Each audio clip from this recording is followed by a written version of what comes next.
We are back. Final Touch Automotive. This is Taylor. Let me go get my chair.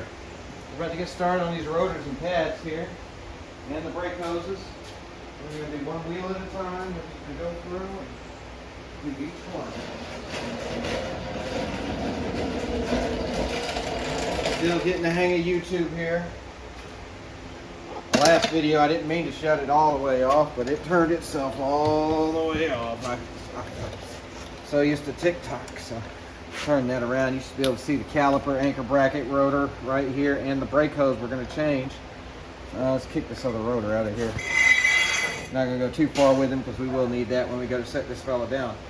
Now, what we are going to do is we're going to go ahead and pull this cap off and put it right back. Because we don't need to take it off now. I'm just getting ahead of myself. So we're going to need a couple of wrenches. Not too big a hairy. Actually, I need a drain bucket. So I'm going to go get my little homemade drain pan I made the other day for doing brakes. And right to it. Let's do it. I can set it over here. Yes, I did.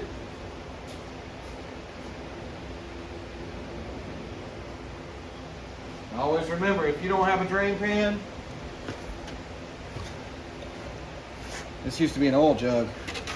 I'm just, you know, just doing what I got. So what we'll do is we'll go ahead and, let's see. I guess we'll just go ahead and take it off over there. Not even worrying about the caliper. Well, yeah, we will worry about the caliper. I'll drain out the other side once I crack this line loose here. So let me go get some sockets and we'll get started. Sockets and wrenches.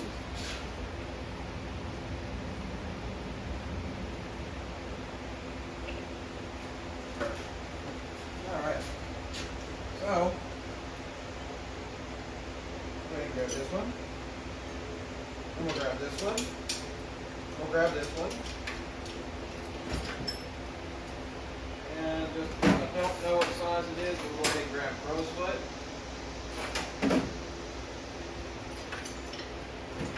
And some sockets. I always grab my mid-length sockets. They're my favorite set. All of them. Aren't they shiny? I know they're dirty. It's okay. If they're not dirty, they're not working. We got 3 sets of ratchets here. I don't know if you can see my ratchet setups. So we got little bitty, a little bit bigger, mother of God. And then we'll set our sockets down. And then I got our crow's feet out because I don't know what size it is, but I don't want to feel like having to grab every wrench in my tool bike. It's probably just going to be 10s because it is a Honda. So we got one here. That's 10. And really that's the only one we need something for. So we'll go ahead and crack this line open after we get a line lock. Just a moment. Just a moment. Get this line lock put on here. Gotta be able to lock it off. We're going to start by changing the brake hose for the driver's side. So let me go over here, grab my bag of goodies. That's the first one I grabbed, isn't that convenient? So we're replacing that old rubber piece with this long, nice, shiny piece. Just hang that over our leg, put our little parts bag down there. And this is what we call a line lock. What I'm going to do is I'm going to put it on the brake line all the way up the top where it hooks up to the steel line. And it'll pinch it shut. That way we don't empty out the entire master cylinder. You know, I mean, it's not going to empty out that fast. I could probably change the line faster than it would leak out. But this ain't the old days. I don't feel like we're having to rush that fast. We're going to take it nice and slow with you guys so we can show you how all the process of what we're about to do. So that's probably 14 millimeter. And we're going to grab our medium size ratchet for this. And it's a flex head, so the head will flex and make it nice and easy for us if we need to get around something. So we'll just crack that loose there. And this right here is what it's called a banjo bolt. I mentioned it in my when I I don't know if I did the unboxing video. Yeah, I did. But in my video with the unboxing, I mentioned how a banjo bolt was set up. And it is sealed by 2 brass washers. One of these is actually stuck on this banjo bolt. But you see it's got a hole here. And there's another hole here. And that's going to travel through the brake line itself.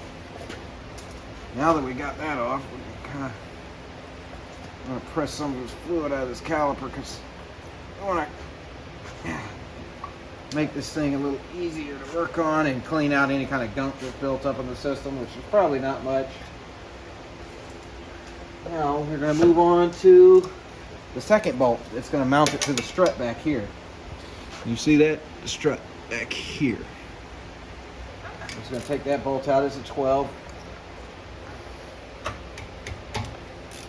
That's all it takes. Just a little tippy tappy poo. Do some clickety clacks while we rotate it out.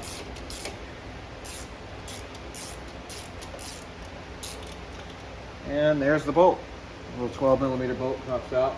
And we'll just toss that down there onto our magnet strip. We'll let the line hang over here because I want to let it keep dripping right there. But what we're going to do is we're going to go ahead and route this a certain way. So we'll take that bolt right back out from where we put it. And we're going to go ahead and put this through the holes. I'll go ahead and bolt it into place here, loosely. I'm not going to tighten it all the way down yet. I still want to have that wiggle room, you know. And then we're going to bring it around town.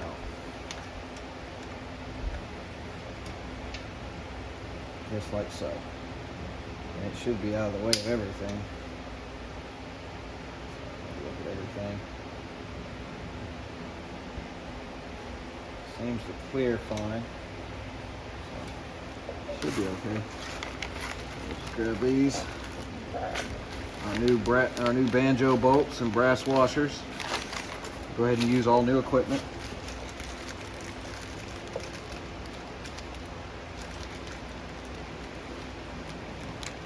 Open this up into the bottom of my chair.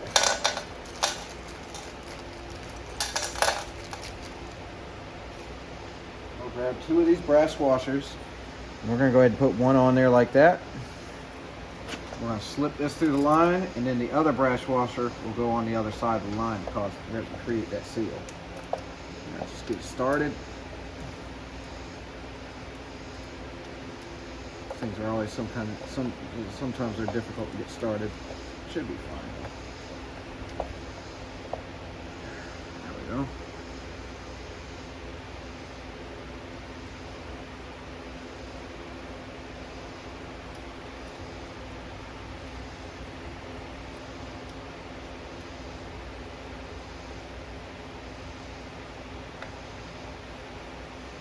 Alright, so now got to hook up this bastard part.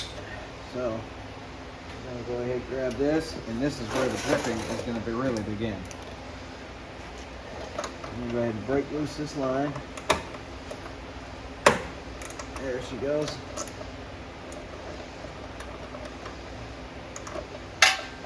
Pop our crow's foot off because we don't need that anymore. We'll just grab a 10mm wrench. And we'll get a line wrench so it actually reaches the line and grabs it. I'll show you the difference between a regular wrench and a line wrench. There's a regular wrench.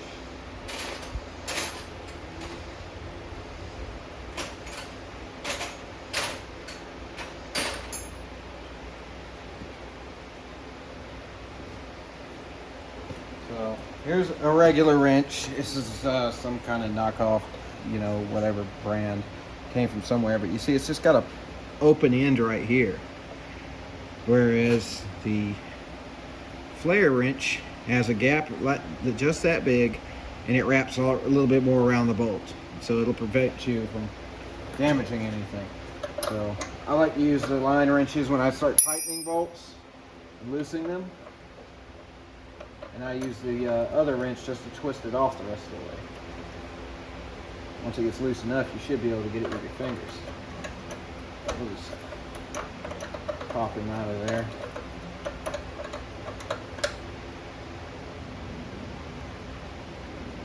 There we go. starting to get a little drippy. Now, next thing we're going to need is a pair of pliers. Because we have a clip that holds that brake line into place. So we have to pull out. So I'll show you that. Grab just any pair of pliers. These ones will do. Right here. And I'll show you the clip here in a second when I get it out.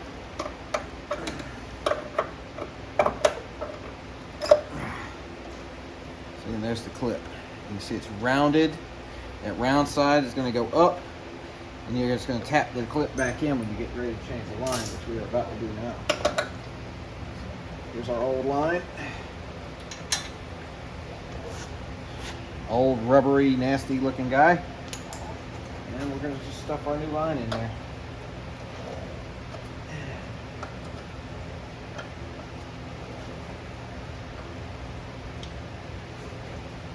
We'll go in a certain kind of way.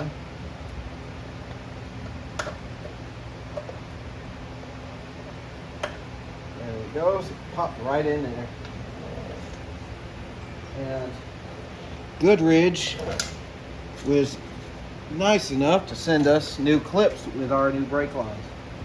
We'll just take that and pop it in just like that. Start our steel line back into our new steel braided line. And here comes the line wrench. Tighten it on down. It's as easy as that. Now here's a bad thing.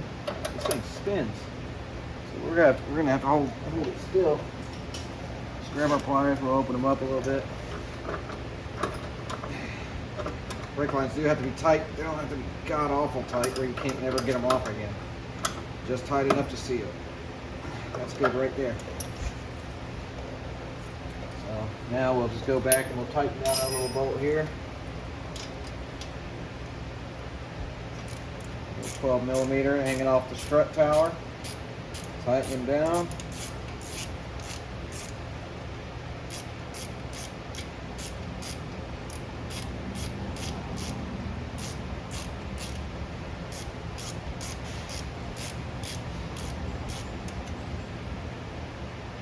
That's tight.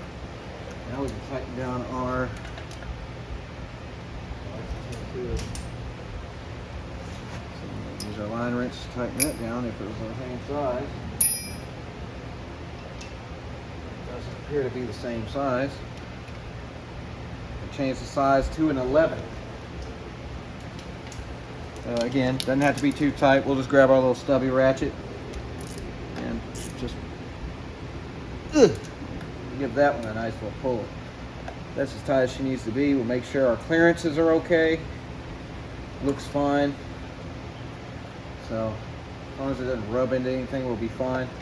Now let's get into everything else. Now we got the hard stuff out of the way. That's not the right side either. Yeah. We'll go back to our medium-sized ratchet, and we're just gonna crack these slide pin bolts loose.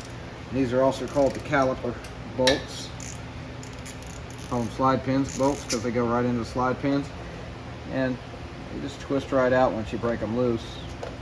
Typically, sometimes they don't have a little ledge on the caliper to hold them still, so you gotta grab a hold of them with a pair of pliers. Not too big a hairy, but sometimes it happens. They design it that way. They never think of us when we're working on the car to actually design it to where it's easy to do without having to do extra steps. See, there's our caliper. We already pressed it in while we had the brake line off. Go ahead and take our clips out of our brake pads before they shoot across the shop floor. So those are those clips. Here's the old pads. They're not that bad. We're just replacing them because he just wants to replace them. And it should take care of most of its issues, you know, shaking and whatnot. So break out our big long mother of God ratchet. And I believe that's, yeah, it's a 17 millimeter socket on the caliper anchor bracket. And we'll just pop him loose like that. There's another one up here on the top. Pop that one loose. Come right out. I got power tools to do all this. I just like taking my time. I didn't spend all this money on the ratchets just to let them sit in the drawer. You know. Now, we do want to be careful. We have a centering ring right here for the wheel, so we're going to set that off to the side here. All we got to do is take these rotors loose. All right, let me go get my impact driver set. And we'll pop these rotors loose.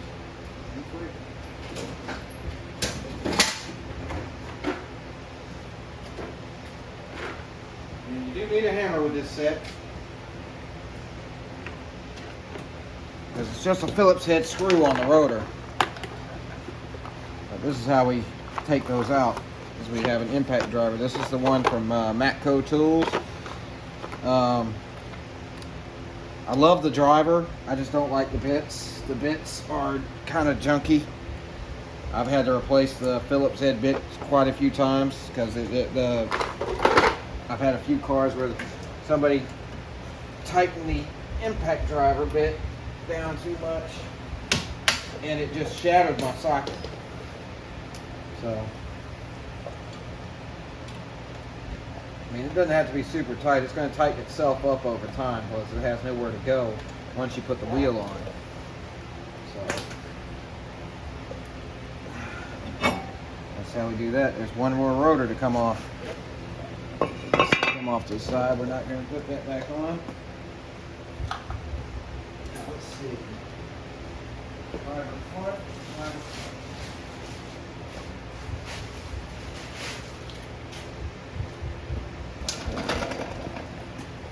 All right, so here we are, brand new rotor, driver front driver side.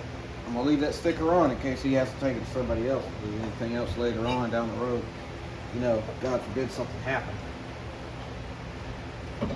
or I'm just not available and he wants to take it to somebody else. But I'll leave it on just in case somebody needs to know that that goes on the front driver side. Like I said, when I first met him, when he first came to me, his rotors were on the wrong side of the car. It was causing an issue then. So we're just going to tighten that down just about that much. It doesn't have, I'm not going to hit it with the hammer and all that, just for that. Now, let's focus on this stuff. So these are your slide pins here where my thumbs are. And they got rubber boots on them. So the slide pins come out like that. You just pop them, pull them right out. You want to make sure you lube your slide pins every time you do your brakes, or you can run into problems. Now these front pads, man, we get a whole bunch of stuff. Let's see what we got.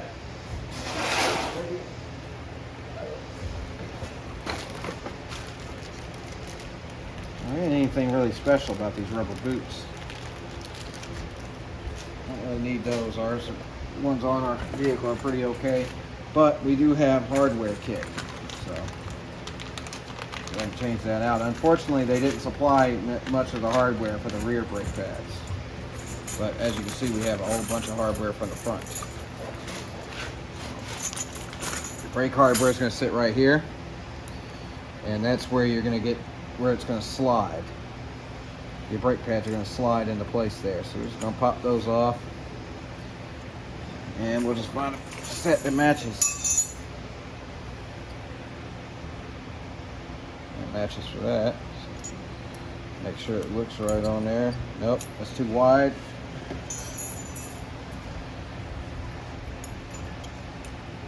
Too wide. This might be just right. No, too wide. This looks a little narrower. Yep, there we go. There's one piece of hardware. Shiny. There we go. Piece. I think I grabbed that other one just right too. Yep, just the right one. Just pop them down into place, just like that. And that part's done. Well, we'll just take our anchor bracket bolt, put them back in, hold our bracket up.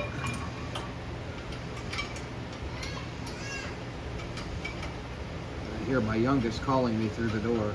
Dad, Dad, Dad, Dad. Tighten it down. That's junk now. And grab the mother of God ratchet.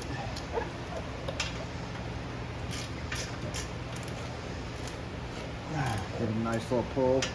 You want it to be that German torque spec, good and tight.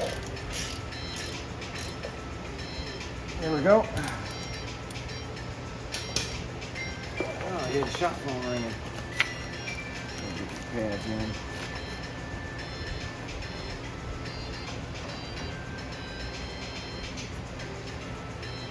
Nice one.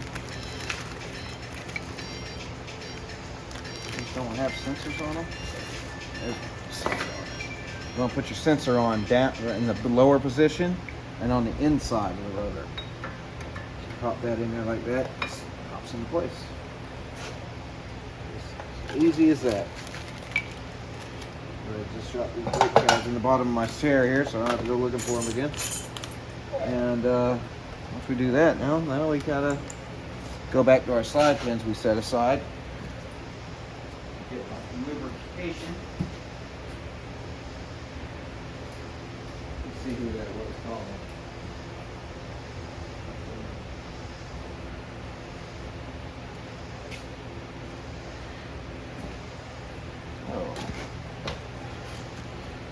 I'm just going to go over the top with some nice purple lube so you guys can see how much we put on. Just a little bit does it. Doesn't have to be gobs. Yeah.